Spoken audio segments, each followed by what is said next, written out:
စကောင်းဆောင်ဟာပြီးခဲ့တဲ့ဇူလိုင်လကုန်ပိုင်းကစပြီးစက်တင်ဘာလအတွင်းမှာပါတက်တွင်းကသူ့လူယုံတွေကိုရထူတိုးပေးတာတွေအပြင်အရန်အင်အားပို့တာအငိမ့်စားပေးပြီးကြန့်ခိုင်ရေးပါတီကနေဝင်ပြိုင်ခိုင်းတာတွေရှိနေတယ်လို့သိရပါတယ်။ပြီးခဲ့တဲ့စက်တင်ဘာလ22ရက်နေ့ကစစ်တပ်အတွင်းမှာဒုဗိုလ်ချုပ်ကြီးတချို့ကိုအရန်အင်အားအဖြစ်ပို့ဆောင်ပြီးဗိုလ်ချုပ်တွေကိုရထူတိုးအပြောင်းအလဲတွေပါပြုလုပ်လာပါတယ်။စကောင်းဆောင်ရထူတိုးပေးတဲ့သူတွေကတော့အလဲပိုင်းတိုင်းစစ်ဌာနချုပ်လပခတိုင်းမှုဗိုလ်ချုပ်ကျော်ကိုထိုက်အရှိအလဲပိုင်းစစ်ဌာနချုပ်ရလာခတိုင်းမှုဗိုလ်ချုပ်မျိုးမင်းထွန်းစပလက်ထောက်ဗိုလ်ချုပ်မိုးမြင့်ဆွေတို့ဖြစ်ပါတယ်။အဲ့ဒီဗိုလ်ချုပ်တွေကိုလက်ရှိရာထူးကနေဒုဗိုလ်ချုပ်ကြီးအဆင့်အဖြစ်တိုးပေးပြီးတက်တွင်းနေရအပြောင်းအလဲတွေလုပ်ခဲ့ပါတယ်။ဗိုလ်ချုပ်ကျော်ကိုထိုက်ကိုလေ့ကျင့်ရေးအရာရှိချုပ်အဖြစ်ခန့်အပ်ခဲ့ပြီးလက်သွားတဲ့လပခတိုက်မှုနေရာကိုတော့ဗမော်အခြေစိုက်အမှတ်21စကခမှုဗိုလ်မှူးချုပ်တင်မင်းလက်ကိုခန့်ခဲ့ပါတယ်။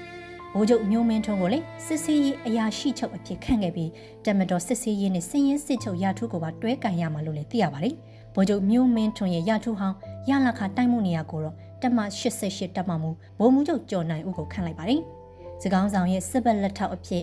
ဗိုလ်ချုပ်မိုးမြင့်ဆွေကိုတော့စစ်တပ်ရဲ့အသက်သွေးကြောဖြစ်တဲ့ကထုတ်လို့ခေါ်တဲ့ကာကွယ်ရေးပစ္စည်းထုတ်လို့ရေးအရာရှိချုပ်နေရာကိုစကောင်းဆောင်ကတာဝန်ပေးခဲ့ပါတယ်။ဒီရာထူးအပြောင်းအလဲဟာထူးခြားတဲ့အပြောင်းအလဲလို့လည်းပြောဆိုနေကြပါတယ်။ဗိုလ်ချုပ်မိုးမြင့်ဆွေဟာစက်တင်ဘာလဆန်းတုန်းကစကောင်းဆောင်ရဲ့တရုတ်ခီးစမှာတရုတ်သမ္မတရှီကျင့်ဖျင်နဲ့တွေ့ဆုံဆွေးနွေးတဲ့မြန်မာထိပ်တန်းကိုယ်စားလှယ်အဖွဲ့အစည်းမှာလည်းပါဝင်ခဲ့လို့ဖြစ်ပါတယ်။ပြီးခဲ့တဲ့စက်တင်ဘာလ23ရက်နေ့တုန်းကလည်းကာစာထမှုရာထူးအပြောင်းအလဲတွေလုပ်ခဲ့ပါတယ်။ကချင်စကိုင်းနဲ့မန္တလေးတိုင်းတွေကိုကန်ရတဲ့အမတ်1ကာစာထမှုစစ်စင်ရေးအထူးအဖွဲ့မှုဖြစ်တဲ့ဒုတိယပိုးချုပ်ကြီးကိုဦးကိုရန်ကုန်ကိုကင်တွယ်ရတဲ့အမတ်9ကာစာထမှုအဖြစ်ပြောင်းလဲခန့်လိုက်ပါတယ်။ဒုတိယပိုးချုပ်ကြီးကိုဦးကိုအခုလိုရန်ကုန်တိုင်းကိုတာဝန်ပေးလိုက်တာဟာလည်းရန်ကုန်ကရွေးကောက်ပွဲလုံခြုံရေးကိုတင်းတင်းကြပ်ကြပ်ကင်တွယ်ချင်တာဖြစ်တယ်လို့လည်းသုံးသပ်နေကြပါတယ်။ရှမ်းပြည်ကိုကန်ရတဲ့အမတ်2ကာစာထမှုဒုတိယပိုးချုပ်ကြီးနိုင်ဦးနဲ့အမတ်3ကာစာထမှုဖြစ်တဲ့ဒုတိယပိုးချုပ်ကြီးတေဇကျော်တို့ကိုတော့စစ်တပ်ရဲ့အရန်အင်အားကိုပြောင်းရွှေ့ပြီးရာထူးတာဝန်ကနေအနားပေးထားလိုက်ပါတယ်။ကရင်ပြည်နယ်မွန်ပြည်နယ်တနင်္သာရီတိုင်းတို့ကိုကင်တွယ်ရတဲ့အ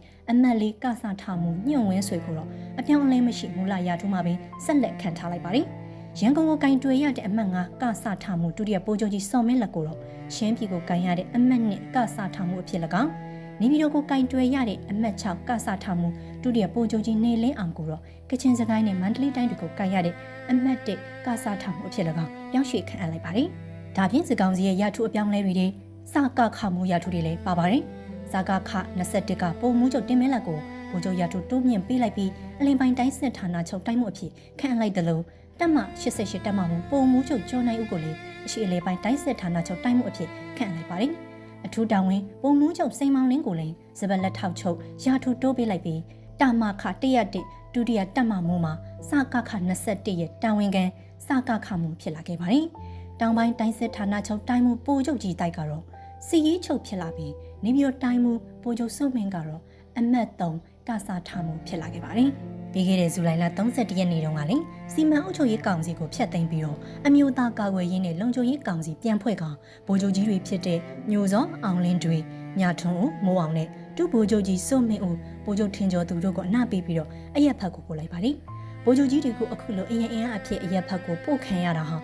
ရာထူးကျသွားတာမဟုတ်ပဲရွေးကောက်ပွဲအပြီးအစိုးရတဲ့လက်ထက်မှာပြည်ထရေးဝင်ကြီးကာကွယ်ရေးဝင်ကြီးနဲ့နေဆက်ရေးရဝင်ကြီးနေရအတွက်ဆန်ရစ်ထားပြီးတဲ့သဘောဖြစ်နိုင်တယ်လို့သုံးသပ်ပြောဆိုနေကြပါတယ်။တချို့ကလည်းစကောင်းဆောင်ကသူ့ရဲ့လူယုံနဲ့သစ္စာခံတွေကိုစပြီးတော့နေရပေးနေတယ်လို့လည်းပြောဆိုနေကြပါတယ်။စကောင်းဆောင်ရဲ့စစ်ဘက်လက်ထောက်ဖြစ်ပြီးကာကွယ်ရေးပစ္စည်းထုတ်လုပ်ရေးအရာရှိချုပ်ဖြစ်သွားတဲ့ဗိုလ်ချုပ်မိုးမြင့်ဆွေဟာဆိုရင်လည်းတိုင်းမှုမလုပ်ခဲ့ဘူးပဲဒုတိယဗိုလ်ချုပ်ကြီးဖြစ်လာခဲ့တာပါ။ဗိုလ်ချုပ်မိုးမြင့်ဆွေနေရာဟောင်းကိုစီယုံကပိုမှုချုပ်တင့်စော်ခိုင်ရောက်လာပြီးစစ်ဘက်လက်ထောက်အသစ်အဖြစ်လာခဲ့ပါတယ်။စစ်ဘက်လက်ထောက်ဆိုတာကလေတက်မတော်ကာကွယ်ရေးဦးစီးချုပ်တွေရဲ့အထူးယုံကြည်စိတ်ချရသူတွေပဲဖြစ်ပါတယ်။နိုင်ငံရေးလေလာသုံးသက်သူတွေကတော့စကောင်းဆောင်ဒီလိုတွေလှုပ်ဆောင်နေတာဟာအာဏာကိုလက်မလွတ်ချင်သေးတာကြောင့်နောက်လာမယ့်အစိုးရတက်မှာလဲတက်ကအသက်ကြီးပိုင်းအငိမ့်စားပြီးနဲ့တက်သစ္စာပိုးချုပ်တွေကိုပေါင်းပြီးနိုင်ငံကိုစစ်တပ်ကပဲဆက်ပြီးအုပ်ချုပ်စေချင်တာလို့ပြောဆိုသုံးသက်နေကြတာပဲဖြစ်ပါတယ်။